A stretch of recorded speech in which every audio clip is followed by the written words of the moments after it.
Ils sont pour la plupart des jeunes venus de différents pays africains. Au nombre de 130, ils prennent part au sommet des jeunes champions, un programme de développement international et de paix.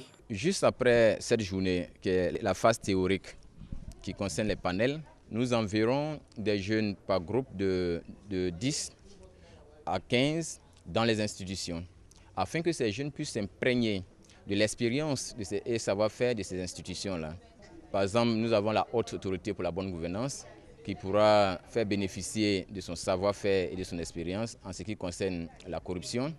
Au niveau de l'environnement, la déforestation et la migration climatique, nous avons également le ministère de l'Environnement et du Développement durable qui prendra cela en compte. Et nous avons également le ministère de la Femme, de la Famille et de l'Enfant qui va aborder la question pratique de l'autonomisation de la femme. Comment est-ce que de façon pratique on peut permettre aux femmes d'atteindre ce stade d'autonomisation-là. 3 jours d'échange et de partage d'expériences sur plusieurs thématiques, notamment la lutte contre la corruption, la migration climatique, la lutte contre le terrorisme, l'autonomisation des femmes. Il y a un panel qui s'intitule « Dividendes démographiques et autonomisation des femmes ».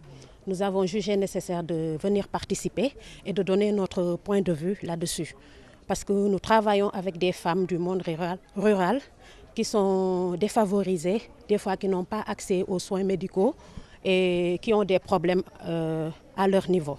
Donc nous nous efforçons, tant soit peu, de leur donner une vie saine, de les protéger et de les sécuriser. Les 17 objectifs de développement durable qu'on appelle ODD prônent un certain nombre d'éléments. Et au sein de ces éléments, nous avons la paix. Il y a un ODD qui parle réellement de la paix. Il y a un ODD également qui parle de la sécurité. Il y a un ODD qui fait le résumé. C'est un ODD transitoire qui met tout en exergue. Donc, quand nous venons à ce sommet, c'est pour gagner davantage. Cette rencontre internationale initiée par l'ONG Planète Paix vise à doter les États africains d'un instrument juridique capable de répondre à leurs préoccupations sur certains sujets d'actualité. Les conclusions de ce sommet seront remises aux différents chefs d'État et institutions des pays respectifs qui y prennent part.